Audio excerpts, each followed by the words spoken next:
జీవన తొలి సంధ్య నీతోని ఆరంభం, నీతో ప్రతి క్షణము ఆస్వాదించెదను.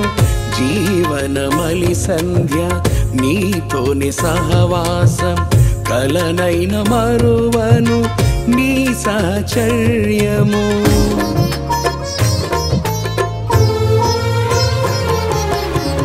జీవన తొలి సంధ్య నీతోని ఆరంభం, నీతో ప్రతి క్షణము ఆస్వాదించెదను.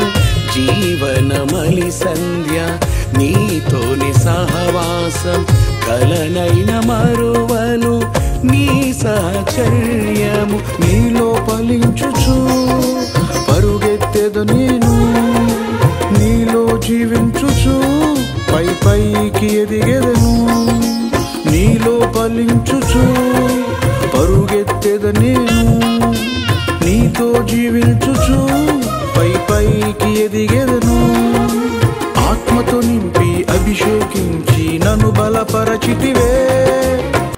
సర్వాధికారియు నిరంతర స్తోత్రార్హుడు యేసుక్రీస్తు ప్రభువారి ప్రశస్త నామంలో ఉదయకాలపు వర్తమానాల కొరకు ఎదురు చూస్తున్న మీ అందరికీ ఇమాన్యుయల్ మినిస్ట్రీస్ తరపున మా శుభాభివందనాలు తెలియచేస్తూ ఉన్నాను. క్రీస్తునందు మాకు అత్యంత ప్రియమైన దైవజనాంగమా, ఎలా ఉన్నారు? ఈరోజు అరుణోదయపు దినాన లేచి ప్రార్థించుకున్నారా? కనీసం 2-3 అధ్యాయాలైన దేవుని వాక్యాన్ని చదువుకున్నారా? అవును, గడిచిన రాత్రి కుటుంబంలో కుటుంబ ప్రార్థన జరిగిందా? ఎన్ని కుటుంబాల్లో కుటుంబ ప్రార్థన జరిగిందో ఈరోజు అరుణోదయపు దినాన లేచి ఎవరెవరు ప్రార్థించుకున్నారో, కుటుంబ ప్రార్థన చేసుకున్న ప్రతి బిడ్డ అరుణోదయం కంఠధ్వని దేవునికి వినిపించిన ప్రతి కుటుంబం కింద కామెంట్ బాక్స్లో రాయండి. మీ ప్రార్థనా జీవితాన్ని అనేకులు తెలుసుకొని వారు ఇన్స్పైర్ అవ్వటానికి, మీరు ఒక ఉత్ప్రేరకంగా ఉండటానికి దేవుడు కృప చూపిస్తాడు. మంచిది. ఈ దినం పరిశుద్ధాత్మ దేవుడు మన కొరకు సిద్ధపరిచిన మరో దివ్యమైన సందేశాన్ని విందాం. హబక్కుకు గ్రంథం నేను చదువుతాను, 3వ అధ్యాయం. ఒకసారి అందరూ మీ బైబిల్ తెరిచి చూడండి. 2వ వచనం నేను చదువుతాను, నాతో కలిసి. యెహోవా, సంవత్సరములు జరుగుచుండగా నీ కార్యములు నూతనపరచుము, సంవత్సరములు జరుగుచుండగా దానిని తెలియచేయుము. ఆ సంవత్సరముల మధ్యలో ఏం చేయమంటున్నాడు? దాన్ని తెలియచేయము అంటున్నాడు. తెలియచేయటం అంటే రివీల్. అడగండి దేవుణ్ణి, దేవా నా పట్ల నీకున్న ప్రణాళిక ఏంటో, నా పిల్లల పట్ల నీకున్న సంకల్పం ఏంటో, మాకిచ్చిన ఈ మినిస్ట్రీ పట్ల నీవు ఏ కార్యాలు చేయాలని ఉద్దేశించావో నీ సంకల్పాన్ని నాకు బయలుపరచవా? భవిష్యత్తులో నా పిల్లల విషయమై ప్రస్తుతం నాకు కొంచెం కలవరంగా ఉంది.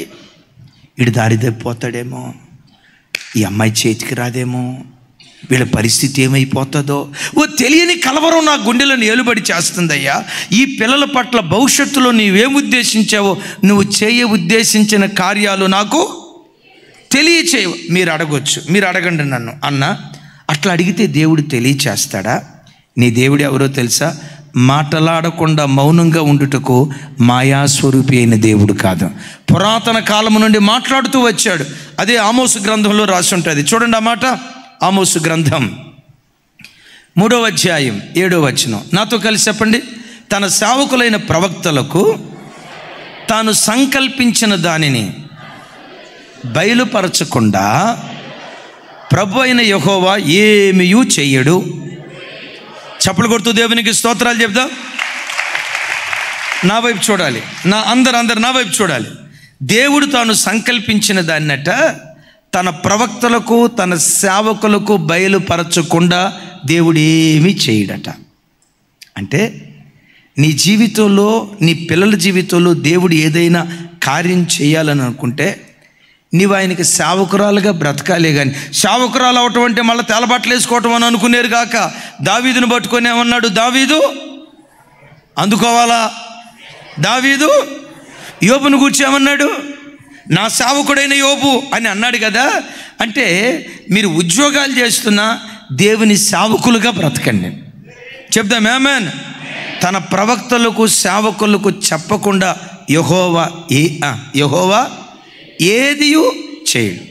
దీనికి బైబిల్లో పాత నిబంధన ఆది కాండంలో ఒక ఆధారం ఉంది. తెలిసిన వాళ్ళు చెప్పండి. Yes, thank you. ఆ సమాధానం చెప్పిన వాళ్ళకి చప్పట్లు కొడుతూ దేవునికి స్తోత్రాలు చెప్దాం.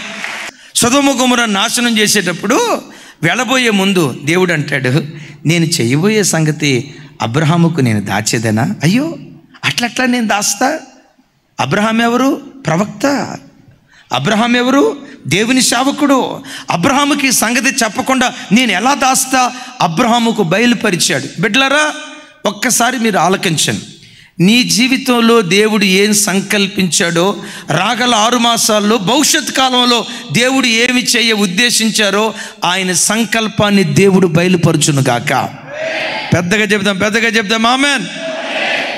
మీరు అడగొచ్చు, అన్న బయలుపరచడం వల్ల మనకు వచ్చిన ఉపయోగం ఏంటి? మీరు ఎవరి దగ్గరికి పరిగెత్తొద్దు. నా జాతకం చెప్పండి, అమ్మ నువ్వు దర్శనం చెప్తావంటగా, ప్రవచనం చెప్తావంటగా, నువ్వు ఊగిపోయి నా కొడుకు ఉద్యోగం వస్తుందో లేదో, నా పిల్లలకు ఉద్యోగం వస్తుందో లేదో, నువ్వు ఊగి నన్ను కూడా ఊపమ్మా. ఎవరి దగ్గరికి పరిగెత్తద్దు. నీతో దేవుడు మాట్లాడ్డా?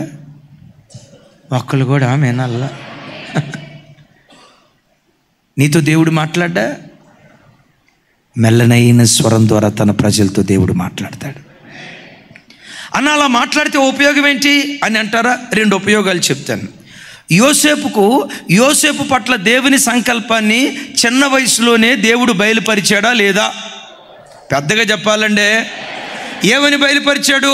ఆయన పన లేచి నిలవబడ్డట్లు, తతిమ 11 పనులు సాష్టాంగపడ్డట్లు. ఇంకొక కలగన్నాడు,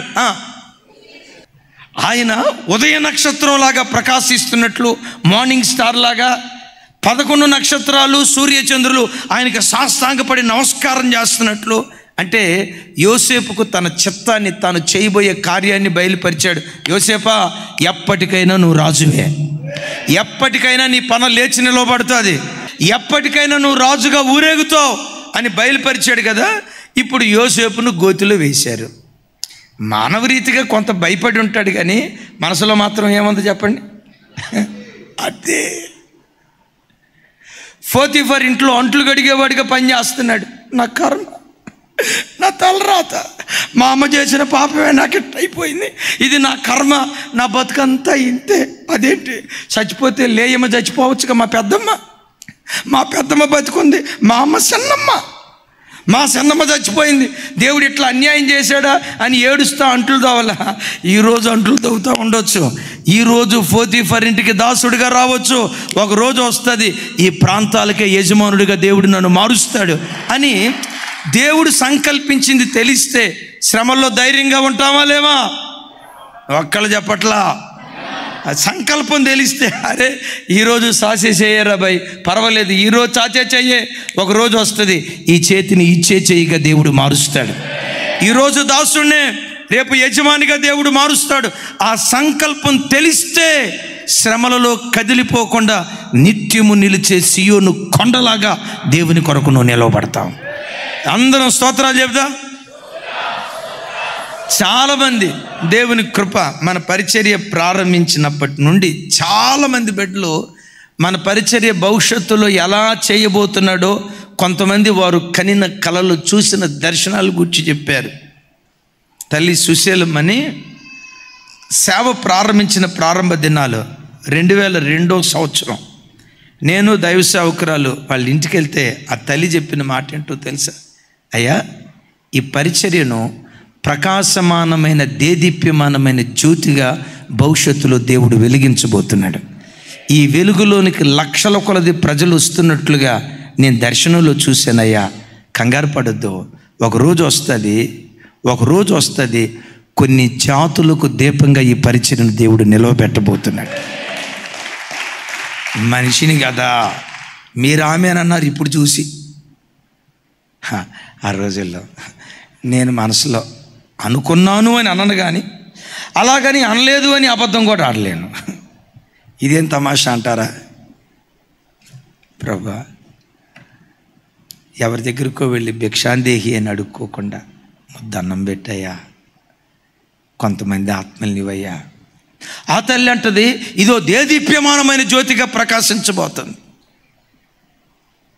చెల్లి కుమారి, అలాగే ఇక ప్రశాంత్, కొంతమంది పాతోళ్ళు అక్కోళ్ళు చాలామంది 20 రోజులు, 21 రోజు, 40 రోజులు వాళ్ళు ఉపవాసం ఉండేటప్పుడు ఆ ఉపవాస ప్రార్థనలో కొనసాగుతున్న దినాల్లో దేవుడు దర్శనం చూపించాడట. ఇమాన్యుయల్ మినిస్ట్రీస్కి దేశాల నుంచి ఆరాధనకు ప్రజలు రాబోతున్నారని. పెద్దగా చెప్పాలి, పెద్దగా. అదిగో చెల్లి మస్కట్ నుంచి వచ్చింది మాసాంతర కోటానికి. అమ్మ ఒకసారి నిలబడరా తల్లి, కూర్చో తల్లి. ఆంధ్ర నుంచి వస్తారు, కర్ణాటక నుంచి వస్తారు, గుజరాత్ నుంచి వస్తారు, ముంబై నుంచి వస్తారు, గుంటూరు నుంచి ప్రభురాత్రి భోజనానికి 3-4 రాష్ట్రాల నుంచి ఆదివారపు ఆరాధనకు రావడానికి దేవుడు కృప చూపిస్తాం. సేవకురాలు చాలాసార్లు చెప్పారు నాతో. ఒకరోజు మాట్లాడతా, నాకు దేవుడు చూపించిన మందిరం ఇది కాదయ్యా అంది. మరేది చూపించారన్న? అసలు నాకు కనుచూపు మేరలో ఇలా చూస్తూ ఉంటే కనుచూపు మేరలో ఎండ కనపట్టలేదు.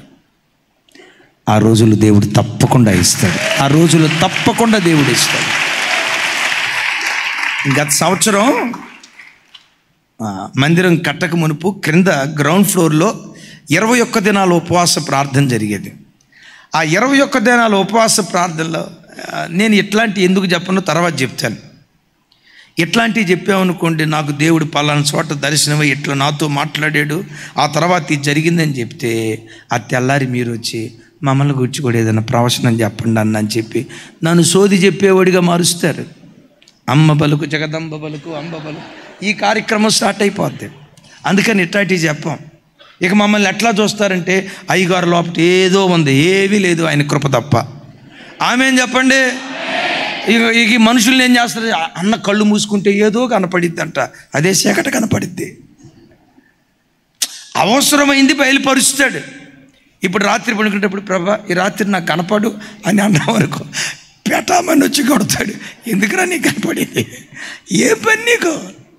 ఒక ఇష్యూ ఉందంటే తప్పకుండా దేవుడు బయలుపరుస్తాడు. 21 దినాలు ఉపవాస ప్రార్థన గ్రౌండ్ ఫ్లోర్లో జరిగేటప్పుడు ఇలాగే అందరూ పరిశుద్ధాత్మతో నింపబడి ఆరాధిస్తున్నారు, ప్రార్థన చేస్తూ ఉన్నారు. దేవుని కృప. ఆ దర్శనంలో మందిరపు ముఖద్వారం నుండి దేవుడు యుద్ధశూరుడిగా బయలుదేరి ఆయన నడుముకు వర, ఆ వరలోపట ఓ పదునైన 2 అంచులు కలిగిన కత్తి లోపట ఉంది. ప్రభు అటువైపు నుంచి నడుచుకుంటూ వస్తూ ఉన్నట్లుగా ఆ దర్శనంలో చూస్తూ ఉన్నాను. ఆయన ఎలా భీకర రూపం, ఆ భీకరమైన రూపంతో ప్రభు అలా నడుచుకుంటూ వస్తూ ఆ ఖడ్గాన్ని ఎట్లా తీసాడు. ఖడ్గం అట్లా అంటంతో తలమని మెరుస్తూ ఉంది. ప్రభు అంటారు, ఇంతకాలం ఈ అంబుల పొదిలో మిమ్మల్ని నేను దాచాను, రాగల కాలములో మిమ్మలను శూరుడు ఖడ్గము ప్రయోగించినట్లుగా నా పరిచర్య కొరకు మిమ్మల్ని ప్రయోగించబోతున్నాను. వాక్యపు ఖడ్గంతో ధూళి అంత విస్తారమైన ఆత్మలను నా కొరకు మీరు సంపాదించబోతున్నారు. ధూళి అంత విస్తారమైన ఆత్మలను మీరు మరలా చెప్తున్నాను, ఇదిగో ఈ వాక్యమనే 2 అంచులు కలిగిన ఖడ్గంతో ధూళి అంత విస్తారమైన ఆత్మలను మీరు సంపాదించబోతున్నారని ప్రభు మాట్లాడుతూ ఉంటే మోకాళ్ళ మీదే నాట్యమాడుతూ ప్రభుని స్తుతిస్తూ ఉన్నాం. ప్రభు అంటాడు, శూరుడు ఖడ్గము ప్రయోగించినట్లు మిమ్మల్ని నేను ప్రయోగించబోతున్నాను. రాజ్యాలను నా తట్టు త్రిప్పే వ్యక్తులుగా ప్రభు మాట్లాడాడు. ఒక్క రోజులో లక్షల మందికి దేవుని వాక్యం ప్రకటించే కృపించాడు. గట్టిగా చెప్దాం ఆమేన్. ఆయన సంకల్పాన్ని బయలుపరిచినప్పుడు శ్రమల్లో కూడా నువ్వు కదిలిపోకుండా ఉంటావు. రెండవది, ఆయన సంకల్పాన్ని బయలుపరిచేటప్పుడు కొన్నిసార్లు కీడు కూడా దేవుడు బయలుపరిచాడు అనుకో, కీడు రాబోతుంది అని ఆడవటం కాదు. అయ్యా, ప్రార్థన ద్వారా కీడును మేలుగా మారుస్తావు కదా, కీడులో నుంచి నువ్వు తప్పిస్తావు కదా. ఇదిగో కీడు రాబోతుందని కల ద్వారా మాట్లాడావు, కీడు రాబోతుందని దర్శనం ద్వారా మాట్లాడావు. ఈ కీడులో నుంచి తప్పించాయని దేవుని సన్నిధిలో ప్రార్థించే వారిగా ఉందుముగాక. గట్టిగా చెప్దాం ఆమేన్. సంవత్సరాల మధ్యలో దేవుడు తన కార్యాలు నూతన పరచునుగాక. తన కార్యాలను దేవుడు మనకు తెలియచేయునుగాక. మూడవది రిమెంబరెన్స్. రిమెంబర్ ఏమంటాడు? కోపించుచూనే ఈ మాట అడుగు. అయ్యా, నీకు ఆయాస్కరంగా బ్రతికితే, అయ్యా కోప్పడితే కోప్పడ్డావు కానీ కోపించుచూనే నీ వాత్సల్యాన్ని నాకు చూపించయ్యా. కోపించుచూనే వాత్సల్యం ఎలా ఉంటుందో చెప్పంటారా? కొడుకు తప్పు చేశాడు, పెట పెట పెట పెట తండ్రి కొట్టాడు. కొట్టి అంటాడు, రాయ్ ఈ రాత్రి నీకు భోజనం కట్టో, ఈ రాత్రి భోజనం చేసావు, అయిపోయింది నీ పని అని భార్యని పిలిచి అంటాడు, అమ్మాయి వీడికి భోజనం పెట్టావా, నేను ఏమంట చెప్పండి, మొక్కలుగా నరుగుతా, వీడికి భోజనం పెట్టావా, నేను చంపేస్తా అంటాడు. సరే 10 ఆ ప్రాంతంలో, రాత్రి 11 ఆ ప్రాంతంలో భార్యని పిలిచి అంటాడు, అమ్మాయి ఆడికి ఏమన్నా భోజనం పెట్టావా? నువ్వు పెట్టొద్దు అన్నావు కదయ్యా, నేను పెట్టలా. ఆయన ఏమంటాడు తెలుసా? అసలు నువ్వు తల్లివేనే, నేను పెట్టొద్దన్నంత మాత్రాన్ని పెట్టకుండా ఉంటావా, అడిగి పెట్టు. చూసారా? కోపమే, వాత్సల్యం వాత్సల్యమే. ఈ దేవుడు వాత్సల్యపూర్ణుడైన దేవుడు. ఆయన వాత్సల్యం నీ మీద, నీ పిల్లల మీద యేసునామములో కుమ్మరించునుగాక. రాగల మాసమంతా ఆయన వాత్సల్యం కుమ్మరించునుగాక. నీ పిల్లల మీద కుమ్మరించునుగాక. అయితే కోపమేనుండు. చేసిన తప్పు కూడా షహబాస్ నీకు ప్రమోషన్ ఇచ్చాను అన్నాడు అనుకో, ఇక నువ్వు అనుకుంటావు నేను తప్పు చేసినా ప్రమోషన్ ఇచ్చాడు, ఇంకా ఎక్కువ చేసుకుంటా పోతా అంటాడు. తప్పుకు శిక్షే. ఇది ఎట్లుంటుందో చెప్తా. యోనాను సముద్రంలో ఎత్తి పడేశాడా లేదా దేవుడు? ఇది కోపం. మరి వాత్సల్యం ఏది? అది ఎత్తి పడేశాడు సముద్రంలో పడేసిన తర్వాత, ఇప్పుడు కుదిరిద్దిరా నీ పని, చిక్క కుదిరిస్తా చూడు అని అల్లా సముద్రంలో పడేసింది ఆయనే. ఇదే కోపించుచూనే వాత్సల్యం చూపిస్తాడు. ముగింపు మాట చూడండి, అందరూ నాతో కలిసి, యెహోవా నీవు మమ్మను నీ తట్టు త్రిప్పిన యెడల